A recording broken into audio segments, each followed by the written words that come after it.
네, 안녕하십니까. 조도입니다. 자, 이번 시간은 시스템 분석 및 설계 과목 세 번째 시간이고요. 파일과 파일의 편성의 설계에 대해서 알아보도록 하죠. 자, 이번 시간에도 열심히 달려서 우리의 목적을 꼭 달성하는 시간 만들어 보도록 하고요. 자, 이번 시간의 학습 내용, 파일과 파일 편성의 설계, 그리고 이 개념을 정확하게 이해를 하셔야만 또 다음 페이지에서 다음 시간에 공부하게 될 내용까지도 이제 연관되는 내용이니까 잘 정리해 두셔야 합니다. 자, 우선 그 첫 번째 화면을 통해서 파일 설계의 기본에 파일에 대한 개념과 또 파일은 어떻게 구성되어 있는지를 먼저 알아보고 파일의 설계에 대한 부분을 언급해 드려야 될 것 같아요. 자, 우리는 지금까지 열심히 달려오셨는데 시스템 분석 및 설계라는 과목을 이제 산업기사에만 출제되는 과목이라고 계속해서 말씀을 드리는데 기사만 시험 치실 분들이 이 시스템 분석 및 설계를 듣고 있으실까봐 시간을 낭비하고 계실까봐 자, 계속해서 말씀을 드립니다. 시스템 분석 및 설계라는 과목은 산업기사에만 출제되는 과목이기 때문에 여러분들이 원서 접수하셨을 때 기사만 치시는 분들은 이 강의를 안 들으셔도 된다라고 말씀을 드리고요. 듣는다고 해서 뭐 손해볼 건 없습니다. 저의 이 재밌는 강의를 계속해서 듣고 싶어 하시는 분들이 관련 없어도 듣고 계신 분이 있을 거라고 또 생각을 합니다.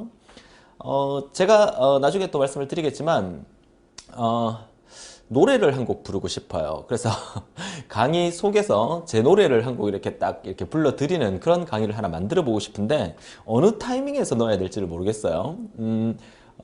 기본적으로 네 과목은 기사와 산업기사가 동일하기 때문에 기사와 산업기사의 공통 과목에 해당되는 과목에서 이제 노래를 한 곡 불러드릴까? 아니면 모든 과목이 끝나고 기출문제 풀이 속에서 불러드릴까? 여러 가지 고민을 하는데 선생님 듣기 싫습니다. 절대 부르지 마세요. 저 이렇게 지금 속으로 생각하고 있는 분 계실 거라고 생각 드는데 좀 친해지지 않았습니까? 이제는 여기까지 오셨으면 그죠? 물론 다른 과목을 안 듣고 이 시스템 분석 및 설계를 먼저 들으면서 또 이 얘기를 들으면 좀 어색할 수도 있겠지만 제 나름대로 이제 많이 정이 들었다고 생각을 해요.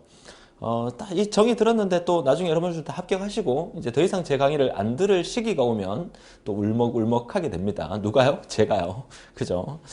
아무튼 뭐 여러분들의 얼굴을 제가 한 번도 본 적은 없지만 자, 여러분들은 매일 제 얼굴을 보고 계시겠지만 항상 늘 제 앞에 여러분들이 다 계시다고 생각하고 늘 강의를 하려고 노력을 하고 또 마음가짐도 항상 그렇게 잡고 있어요. 그래서 한 분 한 분들이 합격을 하시는 그날까지 제가 또 열심히 한번 달려보도록 하죠. 사실 오늘 강의를 찍는 이날이 그 일요일입니다.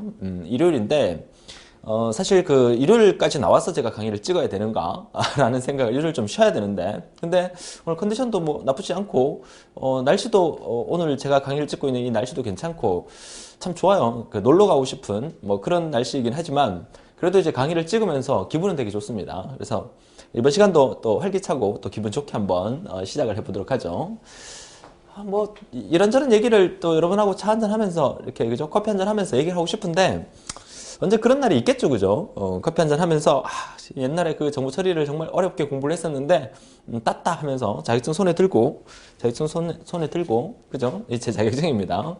손에 들고 이렇게 나 자격증 땄어 이러면서 쳐다보면서 이렇게 있을 때 그 기쁨이라는 것은 이로 말을 할 수가 없습니다, 그죠? 반드시 여러분 손에도 이 자격증이 들리는 그날까지 열심히 한번 달려볼 수 있도록 합시다. 오늘 좀 빈둥빈둥 되는 것 같다 제가 그죠? 뭐 강의를 또 이렇게 스탠다드에 맞춰갖고 표준에 맞춰갖고 시작해서 끝 뭐 이렇게 하는 것보다 뭐 이런 얘기를 할 수 있는 것도 참 좋은 것 같아요 그죠? 자 파일에 대한 얘기를 지금부터 해보도록 하죠. 파일이라고 하는 것은 우리가 데이터베이스 과목에서 한번 언급을 해드렸던 부분이죠. 자 제가 또 잔소리를 하게 될 것 같은데 그 데이터베이스라는 과목에서 우리가 데이터베이스라는 그 데이터베이스가 구성이 되기까지 정보 표현의 최소 단위인 비트부터 시작해서 비트, 바이트, 워드, 필드, 레코드, 파일, 데이터베이스. 선생님 왜 이렇게 빨리 해요? 다시 할까요? 비트, 바이트, 워드, 필드, 레코드, 파일, 데이터베이스. 이거는요. 오늘날 이 빅데이터 세상을 살면서 우리가 이 데이터베이스라는 게 이루어지기까지의 정보 표현의 최소 단위부터 데이터베이스까지는 그냥 방금 제가 했던 것처럼 이렇게 튀어나와야 됩니다. 한번 적어봅시다. 그죠? 적어봐야 이제 확실히 이해가 되죠. 자, 정보 표현의 최소 단위 비트. 비트가 뭐여서 뭐? 바이트. 바이트가 뭐여서? 워드. 워드가 뭐여서? 필드. 필드가 뭐여서? 레코드. 레코드가 뭐여서? 파일. 파일이 모여서 데이터베이스, DB. 자, 이렇게 형성이 되잖아요. 그쵸? 자, 비트의 약자는 바이너리 디지트의 약자, 우리말로 하면 이진수라는 뜻이에요. 정보 표현의 최소 단위예요. 0과 1만 나타낼 수 있어요. 그죠? 자, 비트가 몇 개 모여서 바이트가 되죠? 그쵸? 8개의 비트가 모여서 하나의 바이트가 됩니다. 물론 중간에 4비트짜리 니블이라는 단어가 있긴 합니다. 잘 시험에는 잘 안 나오기 때문에 소개를 별로 안 해드리는데 알아두세요. 니블이라는 단어가 있습니다. NIBBLE. 니블은 4비트로 구성이 되어 있어요. 자, 정보 표현의 최소단위인 비트가 모여서 바이트가 되는데 바이트라고 하는 것은 그 문자 표현의 최소단위예요. 그러니까 한글 한 글자는 2바이트가 필요하고 영문이나 숫자 한 글자는 1바이트가 필요하다는 거예요. 그렇죠? 자, 바이트가 모여서 뭐가 된다? 워드가 되고 워드가 모여서 필드가 되는데 이번 시간에 우리가 공부할 내용이 바로 필드와 레코드가 모여서 뭐가 된다? 파일이 된다는 거. 이거 얘기하려고 지금 이거 데이터베이스 시간에 공부했던 거 다시 하는 거예요. 그 며칠 전에 그 어떤 분이 질문을 올려주셨어요. 게시판에. 선생님 저 강의 열심히 잘 듣고 있는데요. 너무너무 재밌어요. 라고. 너무 고맙습니다. 강의를 이제 제가 열심히 찍고 있는데 질문이 내용이 뭐냐면 저 데이터베이스 강의 다 들었는데 다음 과목으로 넘어가야 되는 게 맞는지 데이터베이스 아직 가물가물한데 처음부터 다시 한번 반복해서 들어야 되는 게 맞는지 이런 질문을 올렸어요. 그래서 제가 답변을 뭐라고 드렸냐면 일단 제일 중요한 것은 전체 과목을 1회독을 하는 게 가장 중요하다라고 말씀을 드렸어요. 맞습니다. 데이터베이스를 다 듣고 전자계산기 구조를 넘어가려고 하니까 심적으로 고민이 돼요. 무슨 고민이 됩니까? 아, 이거 다 까먹었을 것 같은데 한 번 더 들어서 확실하게 하고 다음 과목을 들어야 되는 거 아닌가 이런 생각을 충분히 할 수 있습니다. 그렇진 않습니다. 전체 과목을 한번 쭉 듣다 보면 지금 시스템 분석이 설계하면서 데이터베이스 과목을 한 번 더 언급을 하죠. 여러분들은 이 비트부터 시작해서 데이터베이스까지 이 내용을 지금 처음 듣습니까? 이걸 다 외우고 있지는 않으실 거예요, 여러분들이. 하지만 그래 맞아, 이거 데이터베이스 강의에서 들어본 적 있는 것 같아 라고 생각이 드시죠. 그러면 성공한 거예요. 항상 그래요. 우리 인간은 반복, 컴퓨터가 우리 인간보다 잘하는 게 반복의 원리인데 그 컴퓨터를 만든 사람이 인간이기 때문에 우리 인간도 자꾸 반복하다 보면 그것이 내 것으로 된다는 거죠. 그렇죠? 그 생각 잊지 않도록 합니다. 자, 그래서 일단은 전체 과목을 1회독을 하고 그 다음에 기출문제 쭉 풀어가다가 내가 어느 과목에서 잘 안 되는 것 같아 했을 때 그 과목만 다시 한 번 더 들어주는 방향으로 학습 설계를 해 나가시면 될 거예요. 그죠? 자, 그렇게 개념을 잡고 시스템 분석 및 설계라는 이 과목은 점수를 획득해야 되는 과목이에요. 그렇죠? 여러분들이 아마 데이터베이스나 전자계산기 구조 아니면 데이터 통신, 정보통신 개론 과목을 많이 힘들어 하시는데 꽈락이라는 게 있습니다. 어느 한 과목에서 7점 이하를 맞게 되면 나머지가 다 만점이라도 불합격이에요. 그죠? 그러니까 어느 한 과목에서 만약에 여러분들이 전자계산기 구조를 선생님 저는 제일 어려워합니다. 라고 했을 때 전자계산기 구조는 20문제 중에서 한 10문제 반타작 정도 하신다고 계획을 잡으시고 대신에 시스템 분석 및 설계에서 적어도 17개, 18개를 맞춰주셔야 전자계산기 구조에서 점수를 좀 잃었던 부분을 커버해서 전체 평균이 60점 이상으로 합격을 하실 수 있다는 거죠. 그래서 이 시스템 분석 및 설계는 너무너무 쉬운 과목인데 쓸데없는 이런 것들이 되게 많아요. 그죠? 외워야 될 것도 많고. 근데 그 컴퓨터의 구조에 대한 원리를 전자계산기 구조 파트처럼 이해를 해서 풀어야 되는 부분이 있는 반면에 단순 암기를 해서 하는 게 여러분한테 좀 더 편하실 수가 있을 거예요. 그래서 제가 외우라는 부분을 확실히 외우고 그냥 외우면 기억이 또 가물가물할 수 있기 때문에 제가 항상 예를 들어드리잖아요. 쉬운 예를 들어드려서 설명하는 부분을 암기할 수 있다면 시스템 분석 및 설계에서는 17개, 18개를 맞출 수 있다라고 말씀을 드립니다. 자, 지금 설명하려고 하는 이번 페이지에서 하려고 하는 내용이 바로 파일에 대한 개념인데 파일은 사용자가 작성한 서로 관련 있는 레코드의 집합이다. 레코드가 모여서 파일이 된다. 이 말이에요. 그죠? 맞죠? 프로그램 구성의 기본 단위다. 뭐가? 이 파일이라는 것은 프로그램을 구성하는 기본 단위예요. 프로그램에서 여러분들이 워드나 엑셀이나 파워포인트에서 문서 작성하고 저장하면 뭘로 저장된다? 파일이 저장되는 거잖아요. 그쵸? 프로그램 구성의 기본 단위다. 다시 정리할까요? 비트는 뭐야? 정보를 표현하는 최소 단위. 바이트는 문자를 표현하는 최소 단위. 워드는 단어. 그 다음에 필드라고 하는 것은 밑에 나오죠. 어떤 의미가 들어있는 정보를 표현하는 가장 기본적인 단위다. 의미가 들어있다. 얘는 정보 표현의 최소 단위지만 의미가 없어요. 그냥 0과 1로만 표현이 되어 있는 거예요. 필드라고 하는 것은 의미가 들어있는 정보를 표현하는 단위다. 이렇게 보시고요. 그 다음에 레코드라는 단위는 필드가 모여서 레코드가 되죠. 자료 처리를 하는 기본 단위가 바로 레코드다. 그럼 파일은 프로그램 구성의 기본 단위다. 이 정도를 여러분들이 정리해서 아마 기억을 해주시는 게 중요하다고 말씀을 드려요. 자, 그러면 이제 필드가 모여서 레코드가 되는데, 우리가 그 데이터베이스 시간에는 우리가 어떻게 배웠냐면, 항상 우리가 데이터베이스 시간에는 테이블을 공부를 했었잖아요. 제가 또 말이 막 빨라지려고 하는데 최대한 천천히 하려고 노력을 하겠습니다. 좀 빨리 듣고 싶으면 2배속으로 들어주시면 되는데, 본 이 내용을 제가 말을 좀 빨리 하다 보니까 2배속으로 들으면 무슨 말인지 하나도 못 알아듣는 그런 경우가 생기는데, 그죠? 천천히 하겠습니다. 자, 이렇게 테이블이라는 게 우리가 데이터베이스 시간에 공부를 했었죠. 테이블입니다. 자, 테이블에서 아이디 뭐 있고요. 성명 있고 전화번호 이렇게 있으면 A라는 아이디의 이름이 조대호라는 사람이고 전화번호가 010이에요. 또 B라는 사람도 있을 거고 C라는 사람도 있을 거예요. 자, 정보가 이렇게 들어있겠죠. 자, 이렇게 세로로 아이디, 성명, 전화번호 이걸 우리가 데이터베이스에서는 뭐라 불렀냐면 속성이라고 불렀어요. 속성. 어트리뷰트.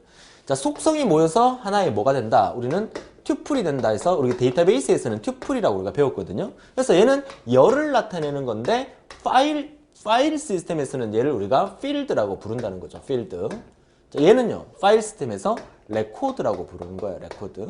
지금 우리는 파일의 편성, 파일에 대한 열기, 파일 설계에 대해서 공부할 거기 때문에 이 파일 전체의 필드와 레코드에 대한 개념을 이해하기 위해서 제가 이 설명을 또 예를 들어서 보여드리는 거죠. 자, 필드가 모여서 레코드가 되는데 이 레코드는 사실 두 가지로 구분합니다. 그쵸? 이렇게 제가 외우라고. 논에 있는 논물. 그쵸? 논리 레코드와 물리 레코드로 구성이 된다. 자, 물리 레코드가 더 큰 범위예요. 논리 레코드를 다른 말로 그냥 레코드라고 불러요. 물리 레코드를 다른 말로 뭐라 부르냐면 블럭이라고 불러요. 블럭. 그죠? 자, 그 내용이 여기서 설명이 되고 있죠. 레코드의 종류는 논리 레코드와 물리 레코드가 있는데, 논리 레코드는 사용자 프로그램에 의해서 처리되는 레코드로서 기본적으로 레코드라고 불러요. 물리 레코드는 블럭이라고 부르면서 논리 레코드가 모여서 블럭이 되는 거고, 주기억장치와 보조기억장치 사이에서 입출력 단위로 사용이 되는 거예요. 어떤 책에서는 전자계산기 구조나 컴퓨터 일반의 어떤 책에서는 비트, 바이트, 워드, 필드, 레코드, 파일, 데이터베이스 순으로 적어놓은 책도 있고 비트, 바이트, 워드, 필드, 레코드, 블럭, 파일, 데이터베이스 이렇게 적어놓는 책도 있어요. 그 의미는 바로 이런 의미 때문에 그렇게 다르게 표현할 수 있다는 거죠. 결국은 똑같은 말입니다. 그죠?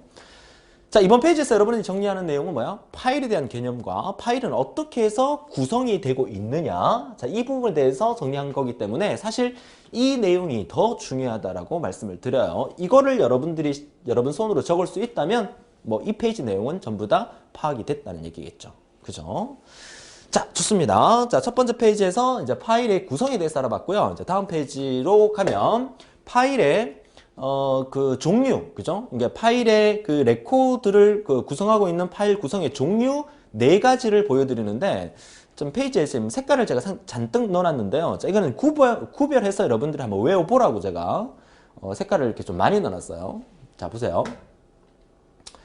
자, 비블럭화 고정길이 레코드에서 이 비블럭화라는 말하고 비블럭화라는 말, 이렇게 이제 구별을 하시고요. 그 다음에 고정길이라는 말이 2개 나오죠? 또 가변길이라는 말이 이렇게 2개 나와요. 그죠? 그 다음에 블럭화라는 말, 블럭화라는 말 이렇게 나오죠. 그러니까 블럭이냐 비블럭이냐 고정이냐 가변이냐 이 차이를 지금 묻는 거예요. 그러니까 첫 번째 이제 비블럭 고정길이에서는 비블럭화라는 말이 나오면 하나라는 말, 하나의 논리 레코드라는 말이 키워드예요.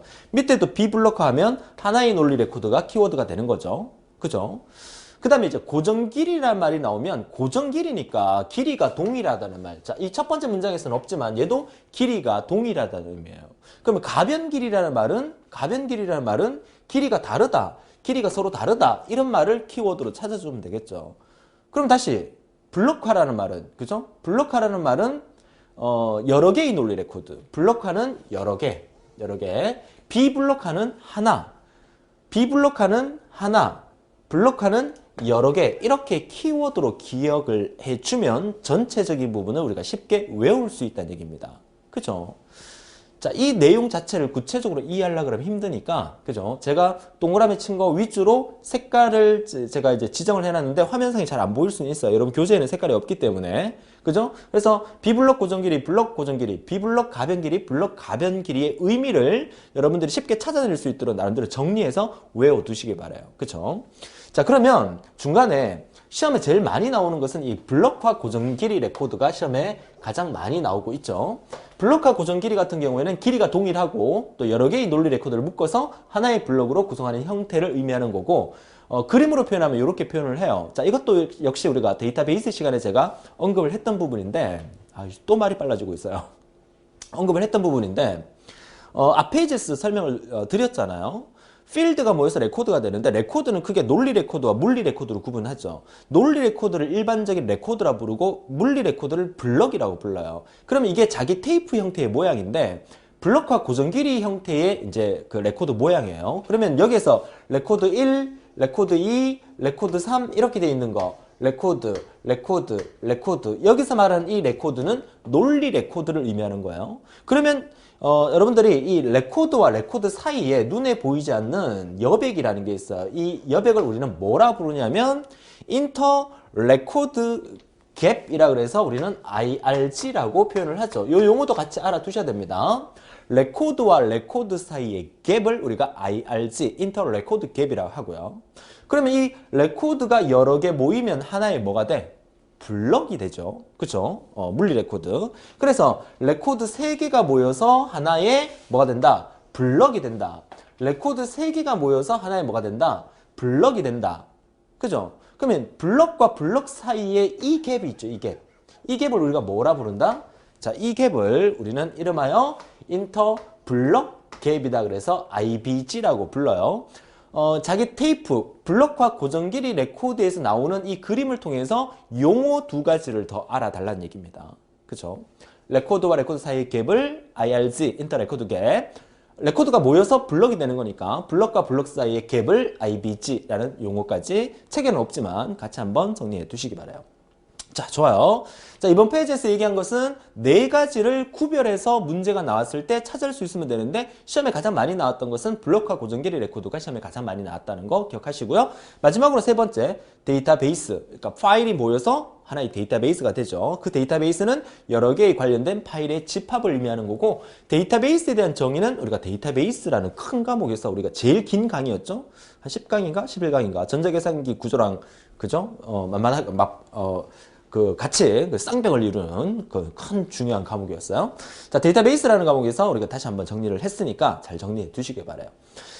자, 이렇게 해서 우리가 이번 페이지를 통해서 이제 파일 설계의 기본이라는 제목으로 이제 파일의 종류에 대해서 우리가 공부를 한 거예요. 자, 그럼 다음 페이지 한번 보도록 하죠. 자, 파일을 분류하는 방법은 또 여러 가지 방법이 있는데, 첫 번째 파일은 매체에 따라서 분류할 수도 있고, 내용, 또 편성 방법에 따라서 아래와 같이 분류할 수 있어요. 자, 매체에 따른 분류라는 것은, 파일이라는 것은 우리가 뭐 워드나 엑셀이나 파워포인트로 문서를 작성해서 저장하면 파일이라는 게 생기잖아요. 그 파일을 내가 어디에 저장할 거냐, 어디에 기록해 둘 거냐, 그죠? 기록해 두는 그 저장소를 우리가 매체라 그러죠. 미디어라 그러죠. 매체. 그래서 그 매체가 뭐 그 자기 디스크라는 그 보조기억장치에 저장할 거냐, 아니면 자기 테이프에 저장할 거냐, 이거 묻는 거예요. 우리가 다 배웠던 내용입니다. 다스드 나오죠? 사스드 나오죠? 다스드는 Direct Access Storage Device로서 다이렉트, 직접 액세스해서 기억하는 곳이고, 사스드는 시퀀셜의 약자니까 순차적으로 데이터를 기억한다는 의미가 되겠죠. 제가 그 데이터베이스 시간에도 이 얘기를 드렸었는데, 여러분들이 그 과거에 그 노래를 많이 들을 때, 지금은 대부분 여러분들이 음악을 들을 때는 PC나 스마트폰으로 또는 MP3로 노래를 듣지만, 과거에는 카세트 테이프라는 게 있었어요. 카세트 테이프. 카세트 테이프를 모르는 세대가 아마 있을 수도 있어요. 그죠? 제가 가끔씩 이렇게 그 젊은 친구들하고 이렇게 얘기하다 보면 모르는 그 경우가 되게 많더라고요. 예를 들어서 삐삐 얘기 막 하면 삐삐가 뭔데요? 이렇게 얘기를 하고요. 그쵸? 삐삐를 사용 안 해본 세대가 지금 많잖아요. 그죠? 제가 대학 다닐 때, 그쵸? 삐삐를 많이 사용을 하고, 그쵸? 한동안 삐삐를 되게 많이 사용했는데, 그 TV 드라마에 보면 이제 응답하라 시리즈 있잖아요. 그죠? 거기에 보면 이제 삐삐 얘기도 나오는데, 이런 얘기 하면 안 되는데. 시사적인 얘기, 그죠? 자, 아무튼 좋아요. 지금 제가 얘기하고 싶은 것은 과거에 노래를 들을 때 카세트 테이프에 담겨 있는 노래를 들을 때는 그 카세트 테이프의 그 한 면에 노래가 보통 한 5곡 내지 6곡 정도 들어가는 걸로 알고 있어요. 그죠? 그러면 그 세 번째, 중간에 있는 세 번째 곡을 노래를 듣고 싶으면 테이프를 처음부터 이리 감았다 저리 감았다 왔다 갔다 해서 찾아야 돼요. 순차적으로 찾아야 돼요. 그러니까 테이프는 순차적이다 이 말이에요. 근데 그 CD 있죠, CD 원판. 그쵸, CD 같은 경우에는 5번 버튼만 누르면 바로 들을 수 있어요. MP3도 마찬가지죠. 내가 원하는 곡을 듣고 싶으면 그 버튼만 몇 번 곡을 듣고 싶다 해서 딱 그 몇 번만 선택하면 바로 들을 수 있잖아요. 그쵸? 그게 다이렉트로 직접 들을 수 있다는 얘기죠. 그러니까 다스드는 자기 디스크라든지 자기 드럼이라든지 원판으로 되어 있는 형태를 말하는 거고, 사스드는 자기 테이프 같은 그 카세트 테이프 같은 이제 테이프로 구성되어 있는 게 사스드다. 이 개념만 알면은 뭐 이 내용을 문제를 푸는 데는 큰 어려움이 없을 거예요. 그러니까 파일을 어디에 저장할 거냐, 어떤 매체에 저장할 거냐에 따라서 다스드 방식과 사스드 방식으로 구별한다는 거 기억하시면 되겠고요. 자, 두 번째는 이제 내용에 의한 분류입니다. 그 파일에 대한 내용이죠. 파일은 내용에 따라서 데이터 파일, 프로그램 파일, 작업 파일로 분류할 수 있다. 이것도 시험에 나온 적 있어요. 내용에 의한 분류에 속하는 게 아닌 것은 어떻게 해요? 1번 데이터 파일, 2번 프로그램 파일, 3번 작업 파일, 4번 뭐 순차 저장 장치 뭐 이런 식으로. 그죠? 그러니까 내용에 의한 분류는 세 가지가 있다. 그 중에 첫 번째 데이터 파일은 처리를 위하여 수집하거나 만들어낸 데이터를 저장하는 파일이다. 데이터를 저장하는 파일이 데이터 파일이다. 이거 외워야 됩니까? 안 외워도 됩니다. 그죠? 말 속에 다 답이 있으니까. 그럼 이제 여러분들이 기억해야 될 게 데이터 파일의 종류는 또 뭐가 있느냐? 그 첫 번째가 트랜잭션 파일이라고 나오네요. 트랜잭션 파일이라고 하는 것은 역시나 제가 운영체제 강의에서 한번 설명을 드렸던 것 같은데, 그렇죠? 임시적인 어떤 성격을 기억하고 있는 파일을 우리가 트랜잭션 파일이라고 그래요. 일시적인 성격. 그러니까 다음 페이지에 이제 마스터 파일에 대한 얘기가 다음 페이지에 나오겠지만, 여러분들이 은행 거래를 한다 그러면 은행에 여러분들이 계좌를 개설을 하게 되면 통장이라는 걸 받게 되잖아요. 그 통장이라는 것은 여러분들의 거래 내역이 전부 다 수록되는 통장이에요. 하지만 여러분들이 통장을 맨날 들고 다니지는 않아요. 그렇죠? 집에 놔두고 다니죠. 그럼 길 가다가 내가 현금이 필요하다. 그러면 카드나 아니면 무카드 거래를 통해서 ATM기에서 돈을 인출하잖아요. 그럼 인출할 때 조그마한 쪽지 같은 영수증 출력할 수 있잖아요. 그 영수증이 바로 트랜잭션 파일이라고 생각하면 돼요. 그러면 통장이라는 것은 원장이죠. 통장. 걔를 우리가 뭐라 부른다? 마스터 파일이라고 부르면 된다는 거죠. 그러니까 전체적인 어떤 내용들이 다 들어있는 게 마스터 파일이라면, 트랜잭션 파일이라는 것은 일부의 일시적인 성격을 갖고 있는 거. 오늘 내가 얼마 출금했고 잔고가 얼마 남아있다 정도만 보여주는 거. 그게 트랜잭션 파일이에요. 그죠? 자, 거래 내역이나 변동 내용 등을 일시적인 성격을 지닌 정보를 기록하는 파일로서 마스터 파일을 갱신하거나 조회할 때 사용된다. 그죠? 마스터 파일, 내 통장에 뭐가 있는지를 조회할 때, 그죠? 트랜지션 파일로 사용할 수 있다는 얘기를 하고 있는 겁니다. 데이터 파일의 종류가 트랜지션 파일과 또 뭐가 있다? 데이터 파일, 마스터 파일이 있다는 얘기죠? 자, 마스터 파일. 자, 두 번째 나오는 이 마스터 파일이라는 것이 전표 처리에서 원장 또는 대장에 해당되는 파일을 마스터 파일이다. 통장 원본 통장이 마스터 파일이고 일시적인 성격을 지닌 게 트랜지션 파일이다. 외울 수 있겠죠? 그죠? 이렇게 외워주시면 돼요.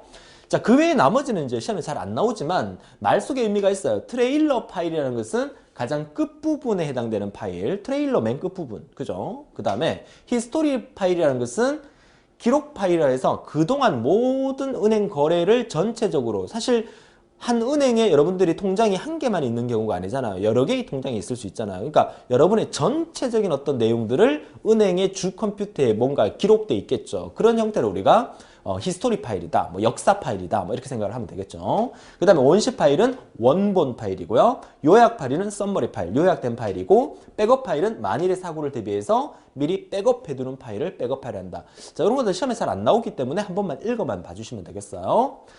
자, 이어서 두 번째 데이터 파일에 이어서 두 번째 내용에 의한 분류의 두 번째입니다. 프로그램 파일이라는 것은 제어 프로그램 파일과 처리 프로그램 파일이 있다. 우리가 운영체제에서 소프트웨어는 크게 시스템 소프트웨어와 응용 소프트웨어로 구분하는데, 시스템 소프트웨어에서 제어 프로그램과 처리 프로그램이 있다는 걸 우리가 아마 배웠을 겁니다. 그래서 이런 것들이 프로그램과 관련된 거니까 프로그램 파일이다, 이렇게 보시면 되겠고요.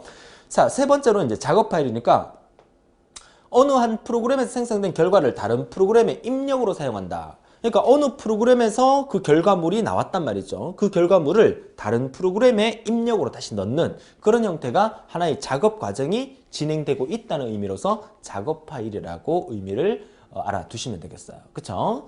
자, 중요한 것은 이번 페이지와 앞 페이지에서 중요한 것은 트랜잭션 파일과 마스터 파일을 구별하는 게 가장 중요합니다. 시험에 가장 많이 나오니까 정리해 두셨으면 좋겠고요. 자, 이어서 넘어가겠습니다. 자, 이번에는 파일의 편성에 관련된 설계인데요. 앞에서는 파일 설계의 기본이었죠. 파일 설계에 대한 얘기였어요. 파일 편성이라는 것은 파일을 어떻게 구분할 거냐, 그죠? 그 구분의 설계는 어떻게 할 거냐, 이 개념이죠.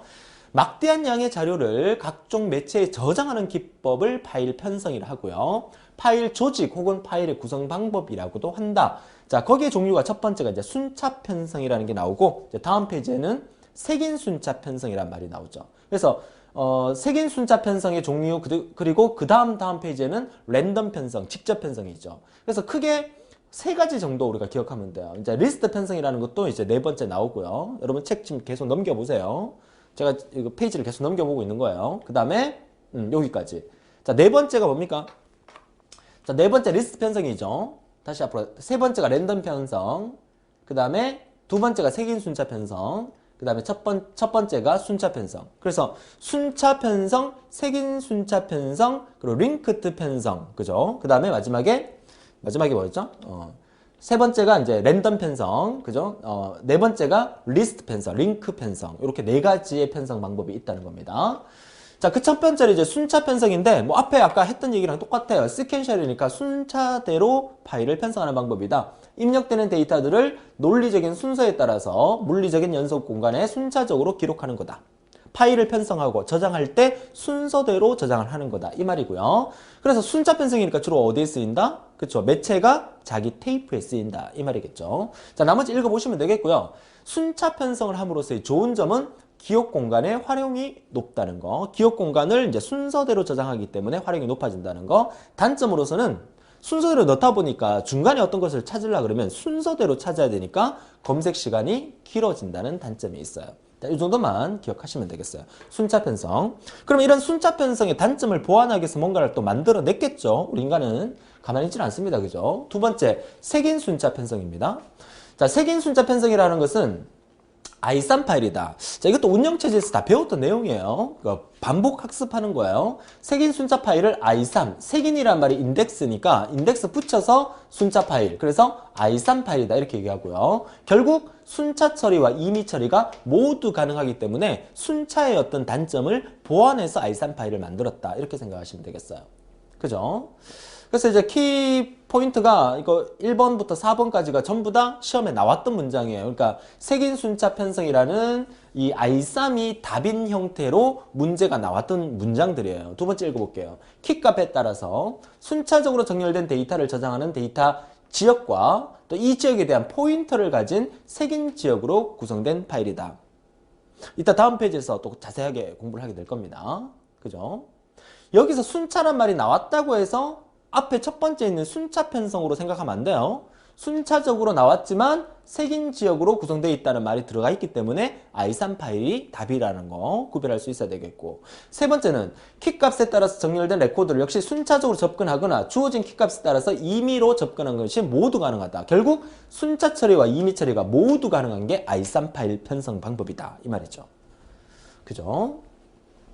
자, 이런 장단점은 어떻게 있습니까? 색인 순차 편성 파일, i3 파일의 장점은 순차 처리와 임의 처리가 모두 가능하다는 거. 이게 장점이고요. 자, 단점은 특정 레코드를 처리할 때 여러 단계의 인덱스를 처리하므로 접근 시간이 느려질 수 있다. 파일을 검색하는 게 아니라 접근할 수 있는 그 시간이 느려질 수 있어요. 그렇죠? 이런 단점이 있다는 거 차이를 봐두시면 되겠어요. 자, 그러면 두 번째에 해당되는 이 i3 파일의 종류를 다음 페이지에서 이제 세 번째 색인 순차 파일의 구성이라고 해서 이 부분이 여러분 시험에 엄청나게 많이 나와요. 자, 우리는 지금 색인 i3 파일에 대해서 공부를 하고 있는 중이죠. i3 파일의 구성 부분인데 이 부분이 시험에 왜 자주 나오는지는 저는 잘 이해를 못하겠지만, 그죠? 그렇게 이제 구체적인 부분에서 중요하다, 실무에서 많이 쓰인다라는 개념은 아닌데, 시험 문제 내기가 참 좋아요. 그래서 이제 자주 나오는 것 같아요. 그죠?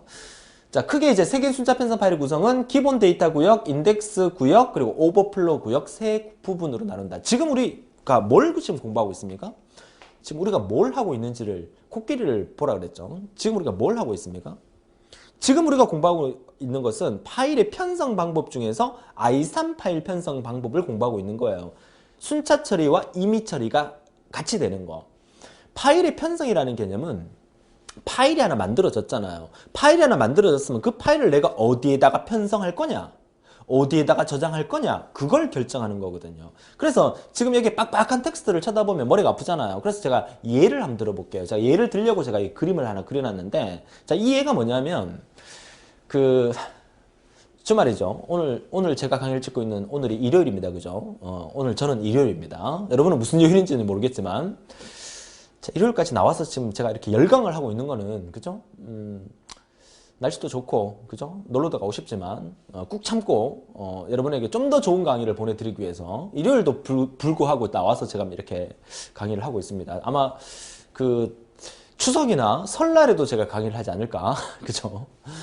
자, 무슨 얘기냐면, 카페에 가면요, 우리가 이제 시내 중심가에 가서, 이제 카페에 가서 친구들을 만나서 이제 수다 떨기 위해서 커피도 한잔 하고, 그죠? 또 비즈니스를 하기 위해서 이제 고객을 만나고, 그럴 수 있습니다. 그죠? 자, 카페에 가서, 커피를 한잔 하기 위해서, 아니면 맛집에 가서, 그죠? 맛집에 가서 밥을 먹기 위해서, 식당이나 카페를 갔습니다. 자, 이게 카페 그림입니다. 카페 설계도입니다. 자, 여기가, 자, 비교를 하기 위해서 제가 보여드립니다. 여기를 우리가 홀이라고 하죠. 홀입니다. 자, 여기는 카운터입니다. 카운터. 그죠? 자, 여기가 이제 주출 입구입니다. 입구입니다. 그죠? 입구. 자, 여기는 뭐냐면 대기실입니다. 대기실. 선생님 무슨 카페에 대기실이 있습니까? 유명한 맛집이에요. 엄청 유명한 맛집이에요. 엄청 유명한 맛집이니까 이 홀 안에 테이블이 잔뜩 있겠죠. 손님들이 이렇게 들어왔습니다. 카운터로 먼저 문의를 합니다. 자리 있습니까? 이 카운터에서 몇 분이십니까? 2분입니다. 2명입니다. 그럼 이쪽으로 오십시오. 창가에 아주 좋은 자리 있습니다. 하면서 이 테이블로 손님을 안내를 하겠죠. 여기 테이블은 4인석도 있고, 그죠? 4인석 테이블도 있고, 뭐, 이렇게, 그죠?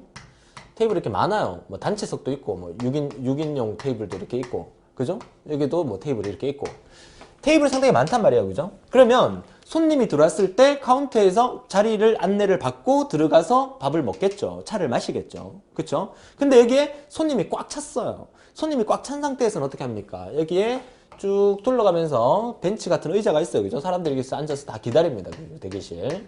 엄청 유명한 맛집이기 때문에 항상 가면은 자리가 없어요. 그죠? 항상 대기를 해야 합니다. 대기 번호표를 받아야 돼요. 그러면 이 카운터에 있는 직원은 카운터에 이제 컴퓨터가 있어요. 그죠? 컴퓨터에다가 대기 손님의 대기 번호표를 나눠주고 있어요. 그리고 그 대기 손님이 자기 순서가 되면 안내를 해드리는, 그렇죠? 그 직원들이 쭉 있단 말이에요. 자, 이 구성입니다. 자, 이 구성을 제가 예를 드는 거야. 이거 설명드리기 위해서. 그러니까 색인 순차 편성 파일의 구성은 기본 데이터 구역, 인덱스 구역, 오버플로우 구역 세 가지로 구역이 나눈다. 이 기본 데이터 구역이 기본적으로 데이터가 저장될 공간 홀입니다. 홀로 예를 들게요. 그렇죠? 자, 색인 순차 편성 파일이니까 들어오는 순서대로, 원래 순차 편성이라 그러면 얘가 1번 테이블, 2번 테이블, 3번 테이블, 4번, 5번 테이블이면 들어오는 손님의 순서에 따라서 무조건 1번 테이블에 넣고 2번 테이블에 넣고 3번 테이블에 넣어야 돼요. 순서대로. 근데 색인 순차 편성 파일이기 때문에 랜덤도 같이 되기 때문에 오는 손님에 따라서 이쪽에 앉으시겠어요? 이쪽에 앉으시겠어요? 물어보든지 아니면 그 카페 직원이 알아서 마구잡이로 이렇게 자리를 배치시켜 줄 수 있다는 겁니다. 지금 색인 순차 편성 파일이니까. 결국 이 홀이라는 개념이 뭐다? 기본 데이터 구역이에요. 실제 데이터 레코드를 기록하는 부분이고 각 레코드의 키값 순으로 저장된다. 여기서 말하는 레코드의 키값이라는 건 이따 설명을 드릴게요. 그쵸? 예를 들어서 설명 드릴 거니까. 자, 아무튼 이 홀이라는 게 뭐야? 기본 데이터 구역이다. 그러면 세 번째 이 오버플로우 구역부터 먼저 설명을 드릴게요. 오버플로우 구역은 뭐냐? 기본 데이터 구역에 빈 공간이 없어서, 여기에 빈 공간이 없어서, 손님이 꽉 차서 없어서 새로운 레코드의 삽입이 불가능할 때를 대비해서 예비적으로 확보해 놓은 영역이다. 어디겠어요? 그쵸? 대기실이죠. 대기실. 여기 손님이 꽉 차니까, 그쵸? 손님 일단 기다려라. 그쵸? 대기실을 만들어 놓고 손님들을 기다리게 해주는 공간. 그죠? 그게 바로 오버플로우 구역이다. 오버플로우 구역에는 또 종류가 실린더 오버플로우와 독립 오버플로우 구역이 있어요. 그렇죠? 그럼 이따가 또 예를 보도록 할게요. 자, 그러면 색인 구역은, 인덱스 구역은 어디냐? 인덱스 구역은 기본 데이터 구역에 대한 인덱스가 기록되는 부분이다. 자, 종류에는 트랙 인덱스, 실린더 인덱스, 마스터 인덱스 세 가지가 있는데 무슨 말이에요? 기본 데이터 구역에 대한 인덱스가 인덱스가 뭔데? 목록이잖아요, 목록. 그죠? 그러니까 바로 이 카운트를 의미하는 거야. 인덱스 구역이라는 것은 카운터에서 손님들이 다 자리를 하면 그 주문을 하게 되면 주문되는 내용들을 카운터에 다 입력을 하죠. 그래야 나중에 다 먹고 나올 때 계산을 하잖아요. 그러니까 카운터의 컴퓨터 모니터에 여기 있는 손님들이 다 기록이 돼 있는 거죠. 그리고 여기서 대기표가 발행이 됐죠. 그러면 대기 손님이 1번이 누군지도 이 컴퓨터에 다 기록이 돼 있는 거예요. 그러니까 전체적인 부분을 기록해 놓고 색인화 시켜 놓는 위치가 바로 카운터다. 이 공간이 인덱스 구역이다. 이렇게 생각하란 말이에요. 그죠?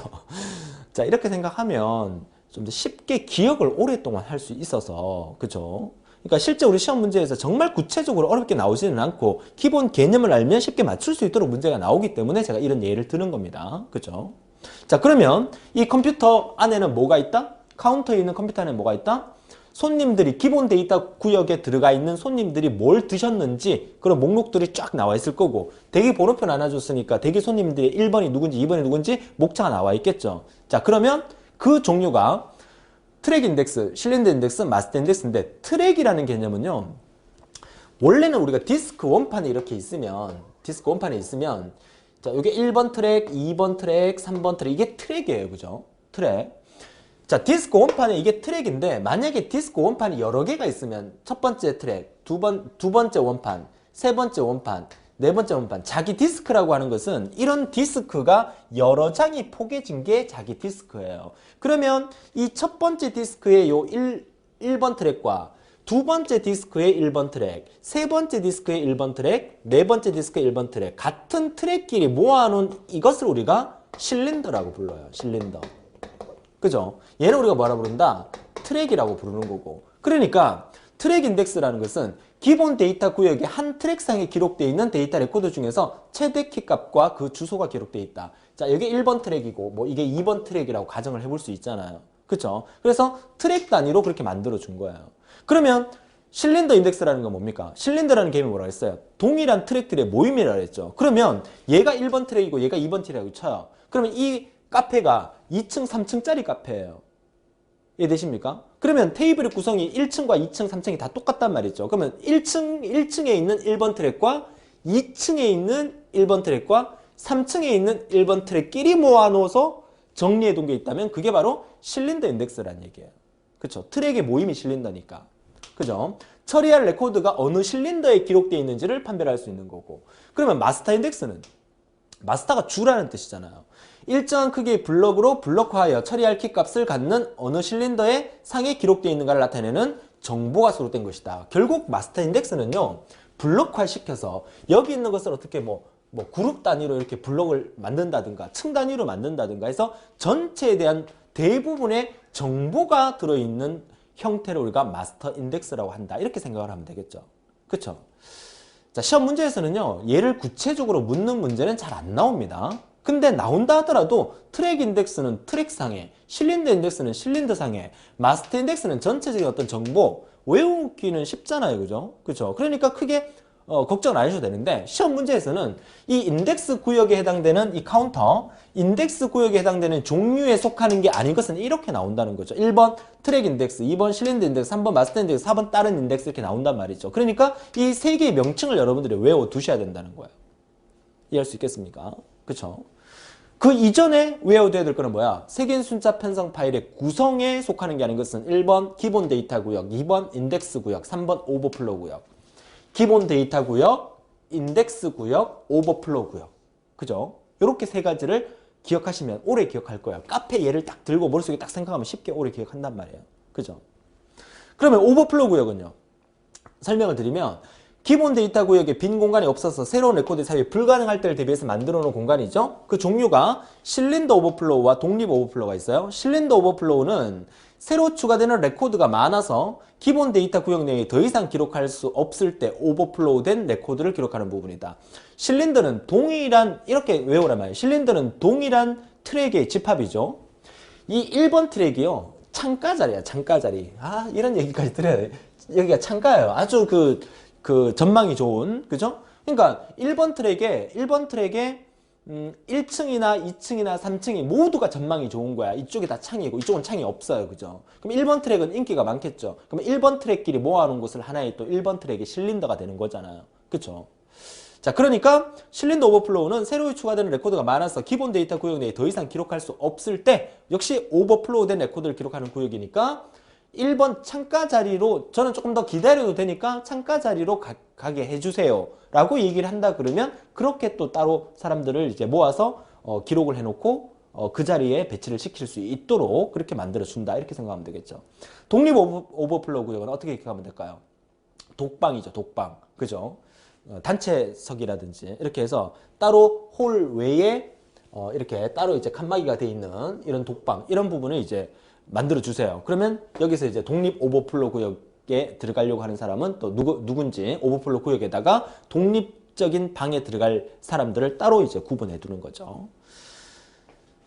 그러니까 지금 예를 제가 이렇게 들었는데, 물론 이 예를 가지고 시험에 나오지는 않습니다. 그죠? 그래서 곰곰이 생각하면서 어떻게 외우면 좀 더 쉽게 외울 수 있을까라는 제 나름대로 고민으로 이제 비교해서 설명을 드리는 거니까 딱딱하게 그냥 외우는 것보다 이렇게 외워주면 좋겠다라는 얘기를 드리고 있는 거예요. 자, 정리하겠습니다.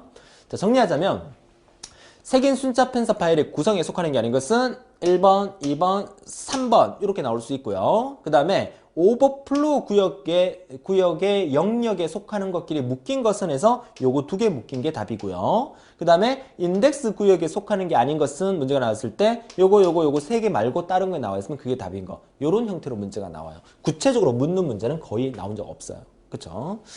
나온다 하더라도 틀릴 수는 없어요. 그쵸? 문제 속에 다 답이 있기 때문에. 자, 좋아요. 색인 순자 편성 파일의 구성에 대한 얘기를 카페 예를 들어서 설명을 드려봤고요. 자, 이어서 세 번째, 랜덤 편성이에요. 랜덤. 랜덤이라는 것은 사전적 의미는 마구잡이로, 지 마음대로 이런 뜻이죠. 그래서 랜덤 파일은 처리될 파일의 정보가 기록 순서나 코드 순서와 같은 논리적 순서와 관계없이 특정한 방법으로 키 변환을 하여 임의로 자료를 보관하고 또 처리 시에도 필요한 장소에 직접 접근하도록 만들어준다. 자, 키워드는 뭡니까? 직접 접근이에요. 랜덤 편성은 직접 접근한다. 바로 다이렉트로 접근한다. 그래서 장점은 레코드의 키값으로부터 레코드가 기억되어 있는 기억 장소의 주소를 직접 계산함으로써 원하는 레코드의 직접 접근 및 처리가 가능하다. 계산에 의해서 직접 그 값을 찾아간다, 이 말이죠. 카페의 홀에 여러 개의 자리가 있지만 카운터에 딱 와서 저 예약했는데요, 예약서, 그죠? 언제 예약했습니까? 언제 예약했습니다. 그렇게 막 하죠. 그게 하나의 일종의 계산이라고 생각을 할게요. 그죠? 자, 그래서 원하는 레코드에 직접 바로 가서 앉을 수 있게끔 그렇게 만들어주는 거고, 어떤 레코드라도 평균 접근 시간 내에 검색이 가능해야 되고, 운영체제에 따라서는 키 변환을 자동으로 하는 경우도 있다. 자동 예약 시스템이 있다, 이런 뜻이겠죠. 자, 단점은 시험에 잘 나온 적은 없습니다. 장점이 거의 나왔었고요. 단점을 묻는 건 잘 나온 적 없는데 한번 읽어보면 세 번째 거, 충돌이 발생할 염려가 있기 때문에 이를 위한 기억 공간의 확보가 필요하다. 그쵸? 예약이 중복돼 버리면 큰일 납니다. 그죠? 그 카페에서. 그래서 그런 충돌을 피하기 위해서 임시 기억 공간의 확보를 만들어 두는 것도 중요하다는 얘기입니다.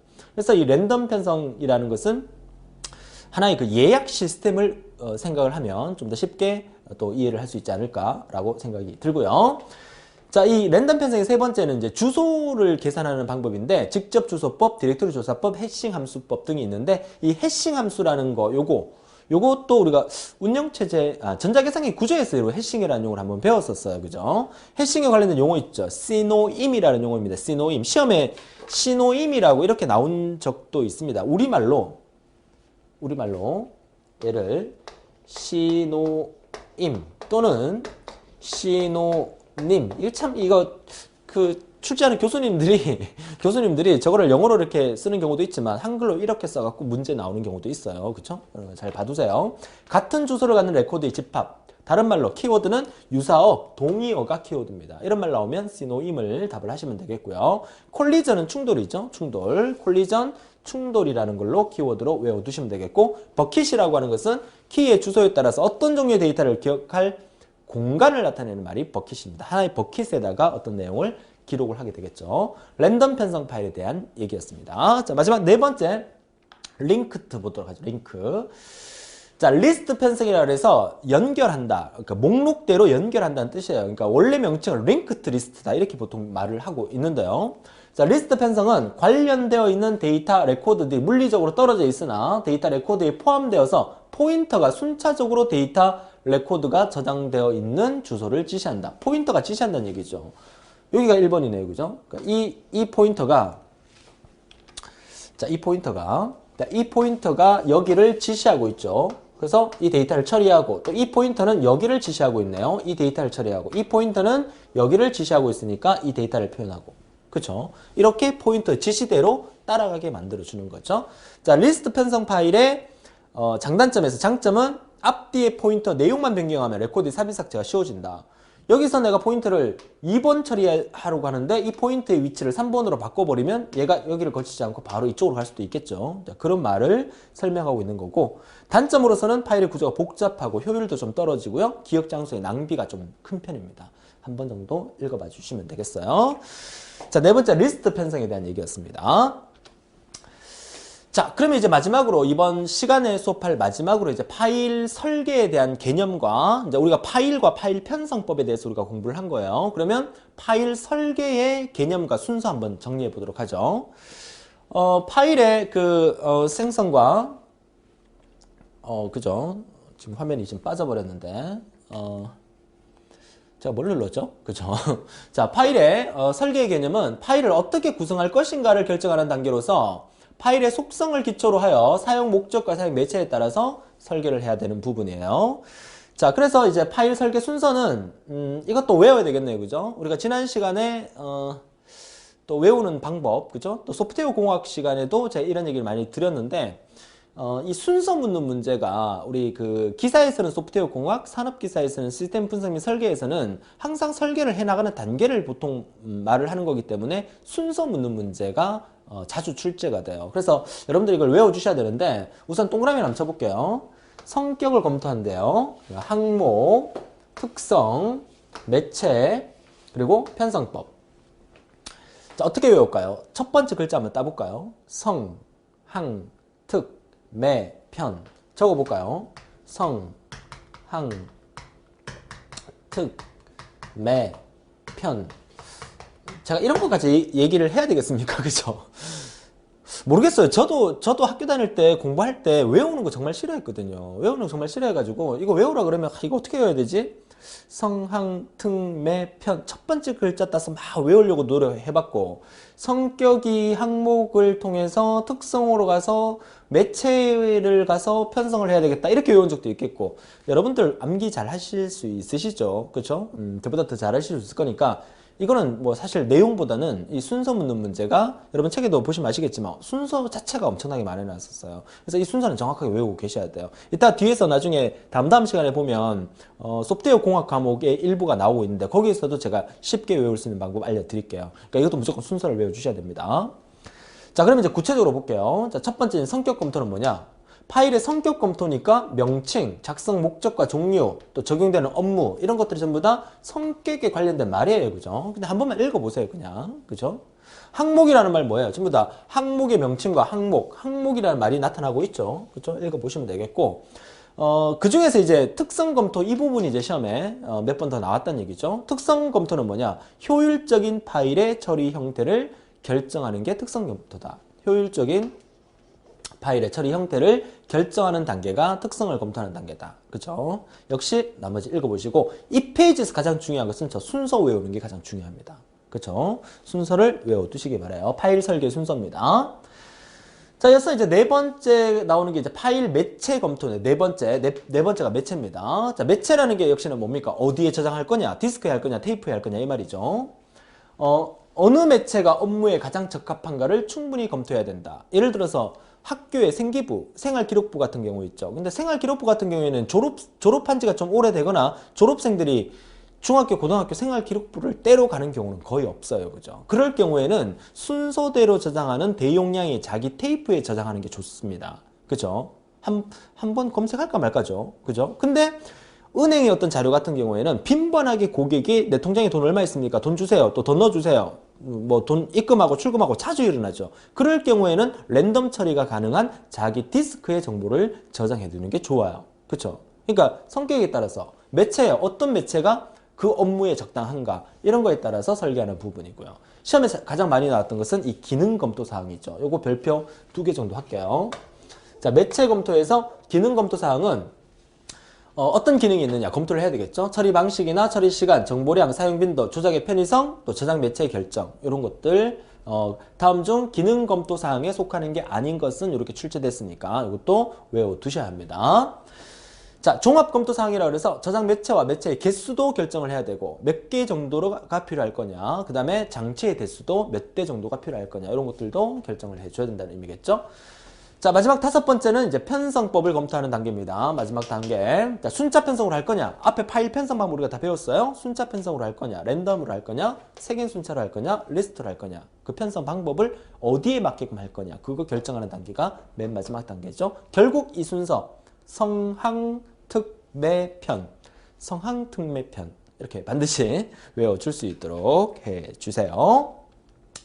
자, 이렇게 해서 이번 시간은 여기까지 정리하도록 하겠습니다. 파일 설계에 대한 개념과 파일에 대한 개념 알아두셔야 되고, 파일 편성법에 대한 종류 알아두셔야 되고, 파일 편성의 설계, 그리고 마지막 설계 순서까지 정리해 두시면 이번 시간은 완벽하게 마무리가 되겠다라고 말씀을 드립니다. 자, 이어서 다음 시간 시스템 분석 및 설계 4번째 시간으로서 다음 시간은 이제 프로세스와 프로그램 설계는 또 어떻게 진행될 건지에 대해서 알아보는 시간으로 만들어 볼 텐데요.